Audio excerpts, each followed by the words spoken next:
Je voudrais exporter mes médias, donc j'ai pu créer quelque chose, une variante d'un média, et je voudrais la partager avec quelqu'un. Comment est-ce que je peux faire via Painter? Alors via Painter, ce que je peux faire ici, c'est aller chercher mon média dans la palette des styles qui se trouve ici. Alors je ne prends pas l'icône générale du style, mais sa variante qui est ici. Je vais la lâcher pour venir la prendre sur l'espace de travail. Comme je l'ai mentionné plus tôt, ce qui se passe, c'est que Painter vous donne simplement l'idée que c'est une personnalisation, donc Custom 17, une personnalisation 17. Ça ne va pas vous aider à partir du moment où vous allez créer toute une bibliothèque de médias pour vous. Donc ce qui est intéressant, c'est pouvoir savoir si on peut renommer cette personnalisation 17. Eh bien oui. Dans Windows, vous avez ici Custom Palette et vous avez l'organisateur des Custom Palettes. Et vous voyez que ici, Custom 17 apparaît.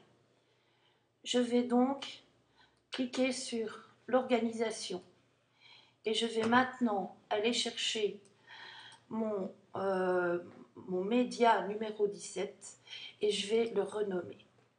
Et je vais appeler ça Wheel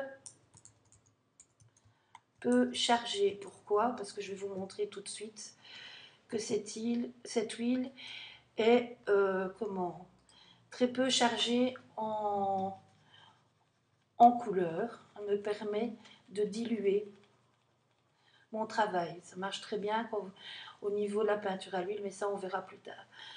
Donc ici le but c'est de pouvoir partager avec quelqu'un. Pour l'instant j'ai renommé mon média, mais là tel quel ça ne va me servir à pas grand chose. Donc je vais maintenant retourner dans l'organisateur des palettes personnalisées. Je viens chercher l'huile peu chargée et je vais demander ici maintenant de l'exporter. Alors je vais l'exporter sur le bureau. Voilà. Et je vais mettre des tirets devant. Et je vais mettre Wheel peut charger. À partir de ce moment-là, donc j'enregistre un média sur mon bureau. Je vais vérifier tout de suite où ça en est. Donc je me trouve sur mon bureau et j'ai ici Wheel peut charger. Il me suffit maintenant de pouvoir transmettre ceci à un collègue de travail pour qu'il puisse l'utiliser et le travailler.